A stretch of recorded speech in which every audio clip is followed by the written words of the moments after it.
ఈరోజు నారా లోకేష్ గారు. అందుకే కార్యకర్తకు నిలబడ్డారు. కార్యకర్తకి 2014లో నేను మాట ఇచ్చినప్పుడు నేను ఏదో అనుకున్నాను. ఆ రోజు మహానాడులో ఒక మాట అన్నాడు ఆయన. నాయకులు దాసోజు శ్రవణ్ మాట్లాడుతున్నారు. లైవ్ లో చూద్దాం.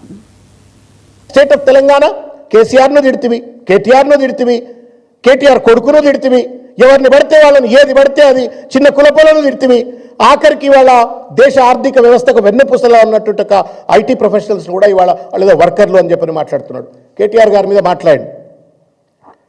సంఖ్యలు I'm not having exact figures but I want to tell. ఆయన ఏదో డేటా ఎంట్రీ ఆపరేటర్ చేసిండేమో, ఆయన డేటా ఎంట్రీ ఆపరేటర్ అట కేటీఆర్, ఈయనేమో లీడర్ అట అని చెప్పని మాట్లాడిండు. సరే, ఎస్యూమింగ్ దట్ ఈ was a data entry operator. ఆయన వాస్తవానికి ఒక కంట్రీ హెడ్గా అమెరికాలో పనిచేసినాడు, ఇండియాలో కూడా కంట్రీ హెడ్గా మార్కెటింగ్ డిపార్ట్మెంట్ హెడ్గా, I don't remember the company's name, పెద్ద ఉన్నతమైనటువంటి ఒక లక్షల జీతాన్ని వచ్చే ఉద్యోగంలో పనిచేసిండు. అది వదిలిపెట్టి తెలంగాణ ఉద్యమంలో మమేకమైండు. ఆయన డేటా ఎంట్రీ ఆపరేటర్, ఆయనకి ఏం తెలియదు అంటే ఏం తెలియని డేటర్ పనే చేస్తే కూడా ఆయన ఏం చేసి పెట్టిండు తెలంగాణకు ఒక్కసారి ఆలోచించండి. ఇవాళ లక్షల కోట్ల రూపాయల పెట్టుబడులు తెలంగాణకు వచ్చినాయంటే, లక్షల ఉద్యోగాలు హైదరాబాద్కు వచ్చిన ఐటీ రంగంలో వచ్చినాయంటే, టీఎస్ ఐపాస్ ద్వారా దాదాపు 20-25 లక్షల ఉద్యోగాలు వచ్చినాయంటే, నువ్వెవరైతే డేటా ఎంట్రీ ఆపరేటర్ అంటున్నావు కదా, కాదు ఆయన ఆ డేటా ఎంట్రీ ఆపరేటర్ వల్లనే ఇవాళ హైదరాబాద్కు గ్లోబల్ సిటీగా పేరు వచ్చింది. ఇంత అద్భుతమైనటువంటి ఒక హైదరాబాద్ నగరంగా తీర్చిదిద్దబడ్డది. ఐటీ రంగంలో ఇవాళ నెంబర్ 1గా ఇవాళ కంట్రీలో మనం పేరెన్నికగలిగిన రాష్ట్రంగా నిలబడ్డాం. నీకు దమ్ముంటే కేటీఆర్ గారిని నువ్వు ఏమంటా ఉన్నావు? డేటా ఎంట్రీ ఆపరేటర్ అంటున్నావు. This is what is the data entry operator. నీ దృష్టిలో డేటా ఎంట్రీ ఆపరేటర్ సాధించిన విజయాల చిట్టా, ఉద్యోగాలు కానీ, పెట్టుబడులు కానీ, బ్రాండ్ ఇమేజ్లో కానీ, రకరకాల రీతిలో ఆయన సాధించిన విజయం. నువ్వు పెయింటర్ పటేలు కదా, నువ్వు పెయింటర్ పటేలు ముఖ్యమంత్రి అయినావు, నువ్వేం సాధిస్తావో చెప్పు మరి. ఎన్ని లక్షల ఉద్యోగాలు తీసుకొస్తావు, ఎన్ని లక్షల కోట్ల రూపాయల పెట్టుబడులు తీసుకొస్తావు, ఇంకా నువ్వు హైదరాబాద్ను కేటీఆర్ కంటే కూడా ఇంకా ఏ రకంగా అభివృద్ధి చేస్తావు అవి మాట్లాడడం అంటే పక్కోళ్ళను చులకనగా మాట్లాడటము, చిల్లరగా వాళ్ళని తీసి పడేయటం. This is not fair. Revanth Reddy, you are a chief minister of the state of Telangana. No longer you are a painter, no longer you are an ordinary person, you are a chief minister.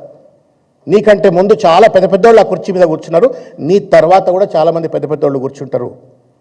దయచేసి నువ్వు రాష్ట్ర ప్రతిష్టను దిగదార్చే విధంగా, రాష్ట్రంలో అత్యంత కీలకమైనటువంటి ఒక సెక్టర్గా పనిచేస్తూ, రాత్రనక పగలనక పనిచేస్తూ తెలంగాణ ఆర్థిక వ్యవస్థకు వెన్నుపూసగా ఉన్నటువంటి ఒక ఐటీ ఉద్యోగులను అవమానించడం నేరం. We are demand from this forum that you tender and open apology. నీ వ్యాఖ్యలను వెనక్కి తీసుకో, ఓపెన్ అపాలజీని టెండర్ చేయాలని చెప్పని నేను కోరుతూ, అదేవిధంగా నాస్కామ్, తర్వాత హైసియా, ఇవన్నీ కూడా ఐటీ కంపెనీకి సంబంధించిన ఒక professional bodies. I am also making an appeal to them from this forum. Though it's a political forum, you are all professional organizations, but I make an earnest appeal to you. దయచేసి మీరు కూడా ఈ రేవంత్ రెడ్డి వ్యాఖ్యలను ఖండించండి. Because you have a moral responsibility to condemn such kind of a degrading and derogatory language used against the IT employees. దయచేసి మీరు చేయాలని చెప్పని కోరుతూ, చంద్రబాబు నాయుడు గారు ఢిల్లీ ఆయనతో పాటు దావోస్లో ఉన్నట్టున్నాడు, ఫోటోలు కనబడతా ఉన్నాయి. Who's suppose to be a founder of lot of IT development in Hyderabad. ఆయన దగ్గర గడ్డి పెట్టమని చెప్పి నేను చంద్రబాబు నాయుడు గారికి విజ్ఞప్తి చేస్తా ఉన్నాం. మీరు రేవంత్ రెడ్డి గారికి, మీ శిష్యునికి పిలిచి చిల్లర మాటలు మాట్లాడొద్దు. చైనా +1 ఇస్ హైదరాబాద్ అన్నాడు, అదేందో నాకు కూడా అర్థం కాలేదు. న్యూక్లియర్ సిటీ అన్నాడు, అర్థం కాలేదు. సో అవన్నీ పక్కకు పెట్టి వాళ్ళ వ్యక్తులను అవమానించేటువంటి ఒక రీతిలో, ఐటీ ఉద్యోగస్తులను అవమానించేటువంటి ఒక రీతిలో మాట్లాడిండు. చంద్రబాబు నాయుడు గారు, you are the founder to have created lot of infrastructure in Hyderabad with reference to IT sector. దయచేసి ఆయన కొంచెం గడ్డి పెట్టండి, బుద్ధి చెప్పండి.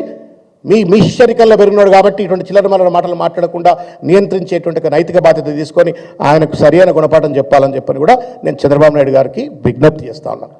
Thank you.